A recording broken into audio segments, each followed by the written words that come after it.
Hello people, what's up. मेरा नाम है Vishishta and I welcome you all to yet another session of the Hindu analysis. Just give me a second, let me make sure कि आवाज आ रही है।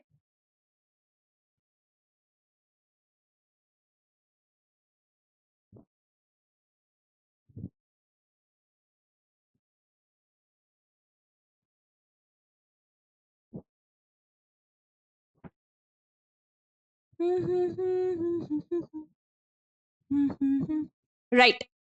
तो भाई लोग, सबसे पहले न्यूज़पेपर पे जो खबर है आज हम कवर करने वाले 10th और 11th को क्या क्या हुआ। कल फिर हम करेंगे 12th और 13 एंड देन परसों से वील बी एट पार। ठीक है, चलिए फटाफट से शुरू करते हैं। सबसे पहले हमको यहाँ दिख रहे हैं इंडिया ने रिपेल किया है पाकिस्तान का strike for a second day. But यहाँ एक और इंपॉर्टेंट चीज जो हमको दिखाई देती है, दैट इज पाकिस्तान ने 400 ड्रोन यूज किए थे जो टर्की से आए थे, जो उन्होंने टर्की से सोर्स किए थे। तो भाई यही हो जाता है इंपॉर्टेंट ये समझना और ये जानना कि पाकिस्तान का रिलेशनशिप टर्की के साथ कैसा रहा है, और उसके बाद हम वापस अपनी खबर पर आएंगे। तो if we talk about historically, अगर हम जानने की कोशिश करते हैं कि भाई हिस्ट्री के पॉइंट ऑफ व्यू से और आज तक पाकिस्तान और टर्की या तुर्की जिसको हम बोलते हैं उसके क्या रिलेशंस रहे हैं। So both Pakistan and Turkey, they share a very historically close and multifaceted, मतलब बहुत सारे लेयर्स में, बहुत सारी चीजों में वो आपस में साथ में मिलके काम करते हैं। They share a deep close relationship. ठीक है, जो काफी हद तक इनका रिलेशनशिप कल्चरल एफिनिटी, यानी एक दूसरे के साथ इनका काफी सिमिलर कल्चर देखने को मिलता है, जिसको हम बोलते हैं कल्चरल एफिनिटी के ऊपर भी बेस्ड है। अच्छा, यहाँ दोनों ही कंट्रीज में एक शेयर्ड रिलीजन है, मोस्टली इस्लाम। उसके वजह से भी एक तरीके की म्यूचुअल अंडरस्टैंडिंग हो जाती है एंड दोनों के काफी म्यूचुअल एक जैसे जियो पॉलिटिकल इंटरेस्ट रहे हैं। म्यूचुअल जियो पॉलिटिकल इंटरेस्ट्स। ठीक है, अच्छा, इनके टाइज में पॉलिटिकल से लेके मिलिट्री से लेके इकोनॉमिकल सारे रिलेशनशिप्स हमको देखने को मिले। तो they have ties in politics, they have ties in military, they have ties in economics as well as socio cultural dimensions। समझ में आया? अच्छा, अब ये एक ब्रीफ ओवरव्यू हो गया, आके हम डिटेल में जानते हैं, हिस्ट्री के बारे में बात करते हैं। अगर हम बात करें हिस्टोरिकल रिलेशनशिप या history between the two countries, तो भाई सबसे पहले बात शुरू हो जाती है बहुत पुरानी ऑटोमन लेगेसी से या ऑटोमन एम्पायर से। ऑटोमन लेगेसी जिसको हम बोलते हैं, इस टाइम पे जो बॉन्ड था दोनों कंट्रीज के बीच में यहां से शुरू हुआ। So the bond began here during the late Ottoman era, मतलब ऑटोमन एम्पायर का भी जो पूरा फेज था, जो एरा था, उसके लेटर ईयर्स में या लेटर टाइम ड्यूरेशन में इन दोनों के बीच का बॉन्ड शुरू हुआ। जो मुस्लिम्स थे ऑफ ब्रिटिश इंडिया, बट ये बात हो रही है प्री पार्टीशन, पार्टीशन के पहले, इन्होंने दे शोड सॉलिडारिटी, एकजुटता जिसको हम बोलते हैं, सॉलिडारिटी विथ ऑटोमन एम्पायर। किस टाइम पे? जब बाल्कान वॉर्स हुए थे और वर्ल्ड वॉर वन के टाइम पे भी, जिसमें एक बहुत ही बड़ा मूवमेंट जो प्रोबेबली आपने भी कभी ना कभी हिस्ट्री में पढ़ा होगा या सुना होगा, वाज द खिलाफत मूवमेंट। जब ऑटोमन एम्पायर और वहां के जो सुल्तान थे उनको हराया जा रहा था, तब खिलाफत मूवमेंट स्टार्ट हुआ था। खिलाफत मूवमेंट मोटा मोटी 1919 से लेके 1924 तक था, जहां पे इंडियन मुस्लिम्स जो थे, यहाँ पे इंडियन मुस्लिम्स या मुस्लिम्स अंडर ब्रिटिश इंडिया, उन्होंने खिलाफत मूवमेंट में काफी ज्यादा साथ दिया था ऑटोमन कैलिफेट का। ठीक है, यहां से हमको दिखाई देता है कि भाई द बॉन्ड बिगैन, या बॉन्ड शुरू हुआ था। ये हो गया भाई इंडिपेंडेंस के पहले की बात। अब बात करते हैं पोस्ट, अच्छा दोनों में अभी अपन हिस्ट्री की ही बात कर रहे हैं। Post independence support, post independence support. तो आफ्टर पाकिस्तान इंडिपेंडेंस जो 1947 में हुआ था, after 1947 Turkey was among the first countries, Turkey जो था was among the very first countries जिन्होंने पाकिस्तान को रिकॉग्नाइज किया था एज अ सेपरेट कंट्री।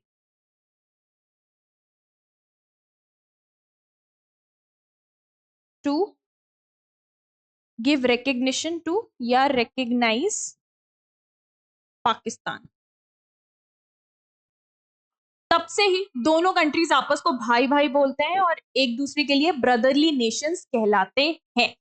इसके बाद अगर हम बात करें फिलहाल में या लेटर ऑन लेटर पीरियड्स में, ये रिलेशन और भी ज्यादा मजबूत कैसे होता गया? तो भाई ये रिलेशन मजबूत हुआ mostly political and diplomatic relation से। जैसे दोनों कंट्रीज काफी फ्रीक्वेंटली आपस में हाई लेवल विजिट्स करती हैं, leaders from both the Nations visit each other, काफी ज्यादा पार्टनरशिप होती है। और यहाँ पे एक HLSCC यानी कि high level strategic cooperation council भी दोनों कंट्रीज के बीच में एग्जिस्ट करती है। अच्छा, अगर हम इंटरनेशनल फोरम्स की बात करें, इंटरनेशनल फोरम्स की बात करें तो टर्की और पाकिस्तान दोनों ही एक दूसरे को सपोर्ट करते हैं यूएन में, दोनों एक दूसरे का सपोर्ट करते हैं OIC यानी ऑर्गेनाइजेशन ऑफ इस्लामिक कंट्रीज, और दोनों एक दूसरे को सपोर्ट करते हैं और दोनों कंट्रीज म्यूचुअली एग्जिस्ट करते हैं ECO यानी इकोनॉमिक कोऑपरेशन ऑर्गेनाइजेशन। अच्छा, दोनों कंट्रीज के बीच में जो डिस्कशन के की इश्यूज हैं वो क्या क्या है? पहले तो कश्मीर, कश्मीर को लेके टर्की ने काफी बार वॉइस किया है support for Pakistan stands on Kashmir. जो पाकिस्तान कहता है कश्मीर के बारे में उसको काफी बार पब्लिकली टर्की ने सपोर्ट किया है। तो Turkey supported Pakistan stance on Kashmir. और दूसरा नदन सिप्रस जिसको हम बोलते हैं,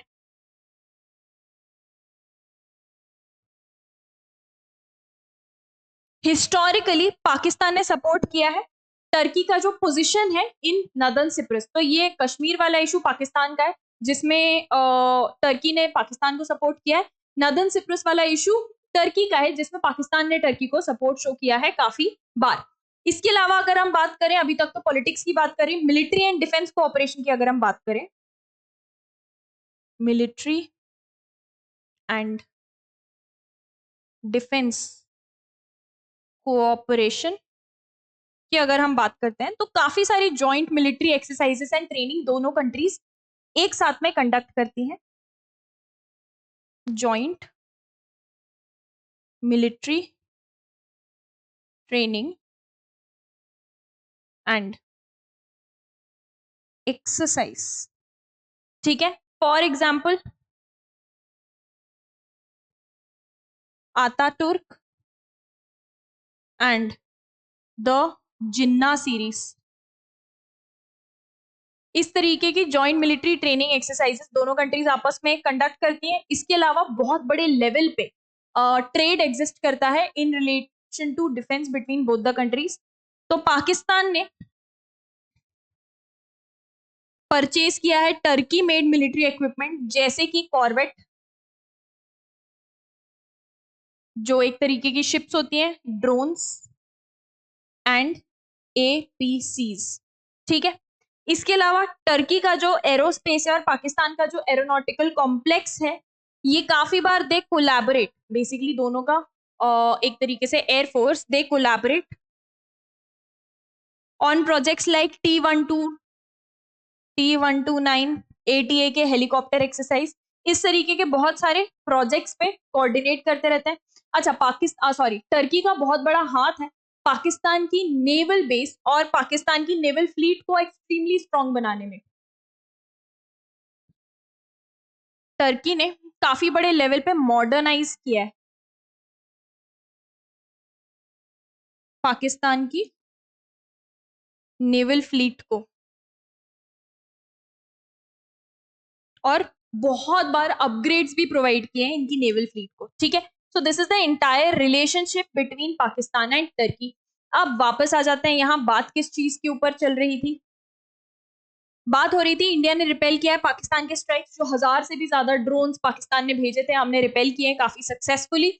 So blackout measures were put in place in several parts of Jammu Kashmir, Punjab and Rajasthan, उसके बाद गुजरात भी। On Friday, जैसे ही पाकिस्तान ने कंटिन्यू किया to violate Indian airspace for the second consecutive day, sirens बहुत ज्यादा बड़े लेवल पे बजाए गए and areas on the western border went dark as Indian armed forces used air defense mechanism to thwart armed drone and missile attacks from Pakistan. Drones, including suspected armed ones, were sighted at 26 locations ranging from Baramulla, जो कि Jammu and Kashmir में है, to भुज, जो कि गुजरात में है। इनको shoot down किया गया। एक armed drone targeted a civilian area Firozpur area में, जो पंजाब में है, resulting in severe injuries to the members of a local family. ऐसा एक आर्मी ऑफिशियल का कहना था। उसके साथ साथ सिटीजन, स्पेशली जो बॉर्डर एरियाज में रहते थे, उनको एडवाइस किया गया कि भाई घर के अंदर रहें, अननेसेसरली बाहर ना घूमें, अननेसेसरी कोई मूवमेंट ना करें, बहुत स्ट्रिक्टली फॉलो करें सेफ्टी इंस्ट्रक्शंस को जो भी लोकल अथॉरिटीज दे रही है। While there is no need for panic, heightened vigilance and precautions are necessary, ऐसा एक ऑफिशियल का कहना था। अच्छा, अगर हम बात करते हैं पाकिस्तान के बारे में, तो पाकिस्तान ने अटेम्प्ट किया था ड्रोन इंट्रूजन 36 लोकेशंस पे, लेह से लेके सर क्रीक तक, विद अप्रोक्सीमेटली 300 से 400 ड्रोन्स थर्सडे नाइट को। ऐसा बोलना था विंग कमांडर व्योमिका सिंह का मीडिया ब्रीफिंग जो उन्होंने दी थी उसमें। पाकिस्तान ने ये भी अटेम्प्ट किया था कि भटिंडा मिलिट्री स्टेशन को टारगेट करें with an armed unmanned aerial vehicle, UAV जिसको बोला जाता है, which was detected and neutralised. Again she gave this information in a media briefing. In response India की जो आर्म फोर्सेस है, हमने 4 अलग अलग एयर बेसिस पर या एयर डिफेंस साइट्स पर अटैक लॉन्च किया था पाकिस्तान के। An air defence radar was destroyed by one of them, wing commander Singh said. Drones जो थे, दे पॉसिबली, ऐसा माना जा रहा है, उनके डेब्री को देखा गया तो माना जा रहा है they are of Turkish origin, likely to test Indian air defences, again she gave in the briefing. इन सारे एक्शंस को जो खास तौर पे सिविलियन एरियाज को टारगेट करते थे, क्योंकि हमने जो ऑपरेशन सिंदूर लॉन्च किया था that was strictly and precisely targeting the militant areas, जहां पे मिलिटेंट ऑपरेशंस कैरी आउट कर रहे थे, we targeted only that areas. यहाँ पे जो पाकिस्तान ने हरकत की है by targeting the civilian areas या वेयर सिविलियंस रिसाइड, इसको बोला जा रहा है this was a very much cowardly action, terming intrusions cowardly actions. Foreign secretary Vikram Misri said ये जो सारे प्रोवोकेटिव एंड एस्केलेटरी एक्शंस हैं by Pakistan, they were targeted at Indian cities and civilian infrastructure in addition to some military targets. Indian arm forces ने बहुत ही proportionate तरीके से इनका response दिया, एडिक्वेटली एंड रिस्पॉन्सिबली हमने या इंडियन एयर फोर्सेस ने इंडियन आर्म्ड फोर्सेस ने रिस्पॉन्ड किया था। Coming on to the next important news. अच्छा, उस टाइम पे पंजाब, गुजरात, राजस्थान, जम्मू कश्मीर बहुत ही स्ट्रिक्ट ब्लैकआउट पे थे। रात जैसे ही होती थी ब्लैकआउट कर दिया जाता था। So Rajasthan remains on edge, strict night time blackouts imposed in the border district, पूरे राजस्थान में नहीं बट खासतौर पे जो बॉर्डर सिटीज और डिस्ट्रिक्ट थे वहां पे बहुत ही strict night time blackout enforce किया गया था, along with high alert in the border district जैसे कि जैसलमेर, बाड़मेर, फलोडी, बीकानेर एंड श्री गंगानगर राजस्थान में। While the markets were closed early in the evening, movement of vehicle was restricted and public events were halted among the escalating hostilities with Pakistan. Chief minister जो है वहां के mister भजन लाल शर्मा, उन्होंने एक council की मीटिंग बिठाई, council of ministers की meeting, जिसपे उन्होंने प्रिसाइड किया और उन्होंने सारे के सारे कैबिनेट कलीग्स और एमएलएस को बोला कि भाई अपनी अपनी कॉन्स्टिट्यूएंसीज में विजिट करें और वहां के लोकल एडमिनिस्ट्रेशन को सपोर्ट प्रोवाइड करें। जो civil defence and state disaster response force units है उनको एक्टिवेट करा दिया गया कि भाई कोई भी ऐसे एसेंशियल रिसोर्सेज की जरूरत पड़ती है, you should be very much active. Chief minister का ये भी कहना था, उन्होंने इंस्ट्रक्शंस दिए थे for filling up vacant post in the departments dealing with health, water, power, security and administrative services, ताकि कल को अगर ऐसा कुछ जरूरत पड़ जाए तो ऐसा ना हो जाए भाई स्टाफ की कमी की वजह से काम नहीं हो पा रहा है, ठीक है।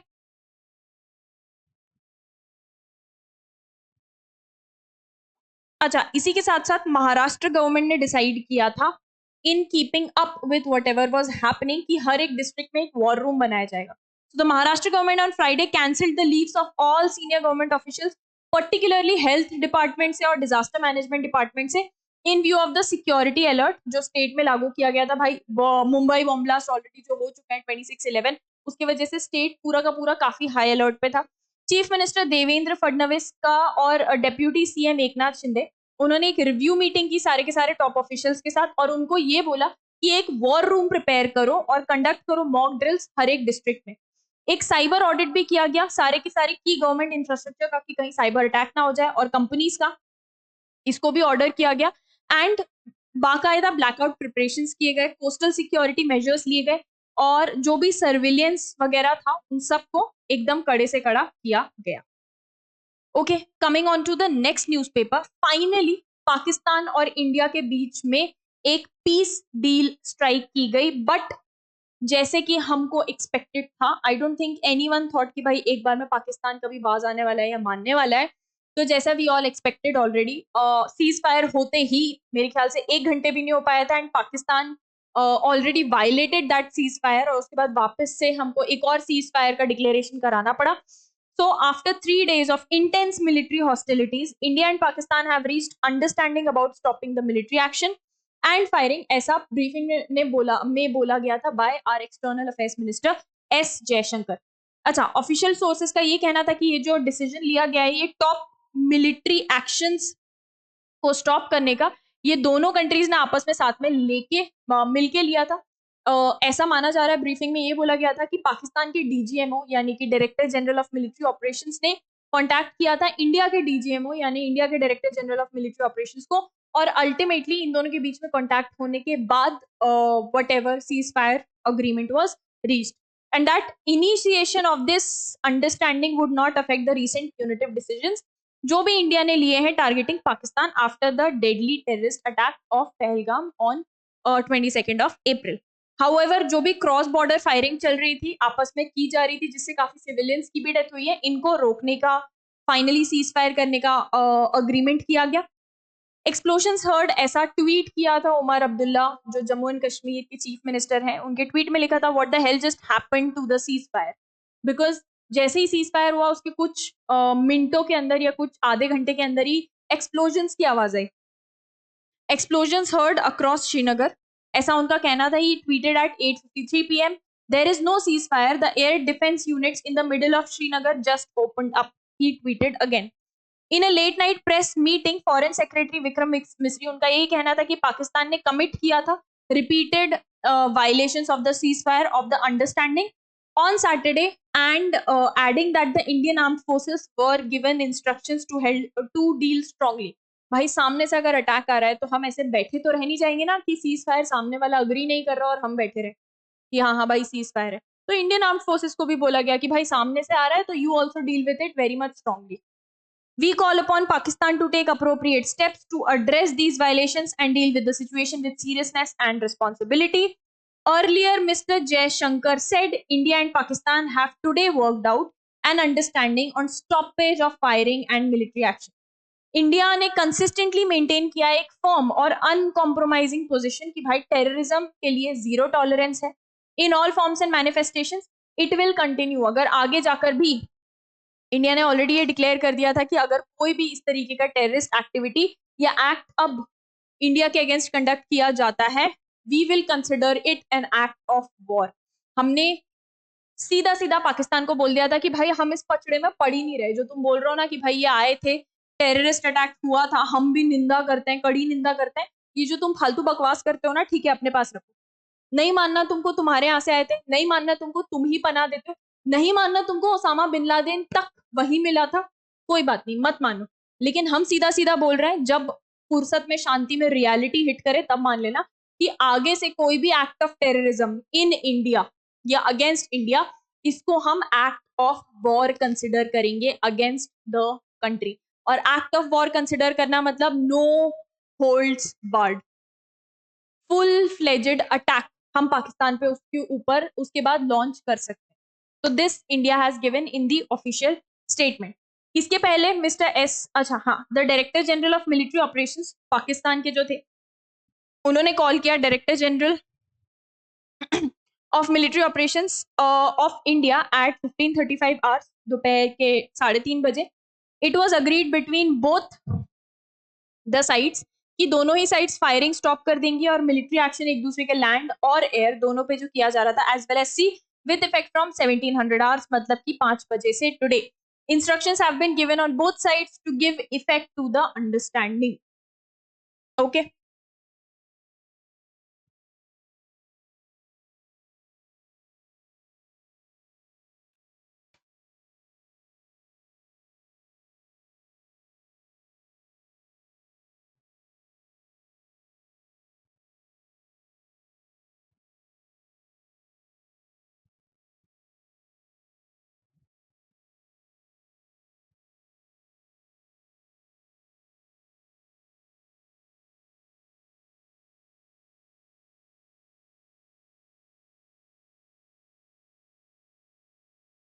चलो नेक्स्ट जो इंपॉर्टेंट न्यूज है that is monsoon likely to reach Kerala on May 27, जो 2009 के बाद पहली बार इतने जल्दी मॉनसून आ रहा है.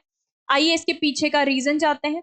तो 2025 में केरला में माना जा रहा है साउथ वेस्ट मॉनसून जहां पर आता है, तो इसको हम बोलते हैं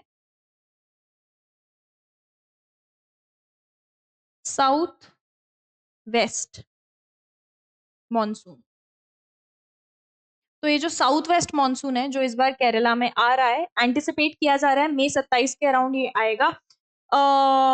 जनरली इसकी जो डेट होती है दैट इज June 1. तो 5 दिन लगभग पहले मॉनसून आ रहा है. इसके पीछे के की फैक्टर्स जान लेते हैं फटाफट से कि इसके पीछे के रीजन क्या क्या है.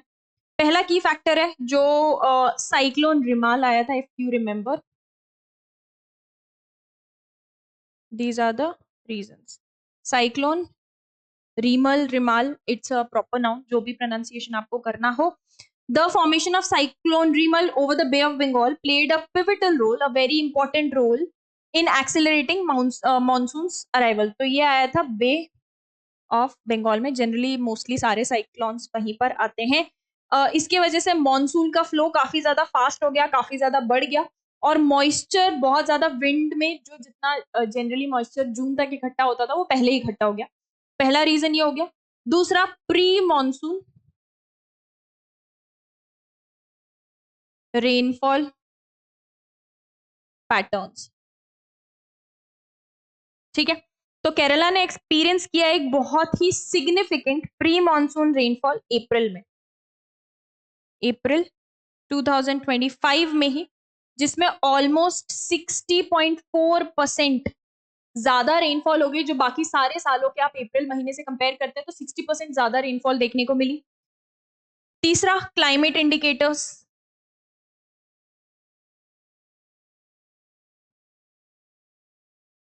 जिनमें से एक है ला नीना डेवलपमेंट. तो जो भी फोरकास्ट थे उनका ये दिखाना था कि एक ट्रांजिशन देखने को मिला था from El Nino to La Nina in around August September last year. La Nina is associated with stronger monsoon currents and increased rainfall. ठीक है, इसके अलावा जो क्लाइमेट इंडिकेटर्स में एक और था दैट वाज पॉजिटिव, जिसको अपन बोलते हैं IOD, positive Indian ocean dipole dipole. Basically ये अर्ली 2025 में काफी न्यूट्रल था. स्नो कवर जो नदर्न हेमिस्फीयर और यूरेशिया में था ये देखने को मिल, सॉरी, पॉजिटिव बाय अगस्त. तो अगर ये पॉजिटिव होता है तो रेनफॉल ज्यादा होने के चांसेस होते हैं. तीसरा, स्नोफॉल काफी कम हुई, रिड्यूस्ड स्नोफॉल या snow cover in Eurasia. So these are the major reasons for a heavy rainfall, या जो हम एक्सपेक्ट कर रहे हैं कि केरला में इस साल मॉनसून थोड़ा जल्दी आएगा. तो अगर केरला में जल्दी आ रहा है तो हम ये एक्सपेक्ट कर सकते हैं कि पूरे इंडिया में ही मॉनसून थोड़ा सा जल्दी इस बार आने वाला है. So I hope you all stay safe, stay prepared. And with that, I'll take your leave. Thank you for joining me in today's session. I'll see you guys again tomorrow. कल हम discuss करेंगे 12 और 13 का newspaper. So thank you all for joining me in today's session. This is Vishishta signing off.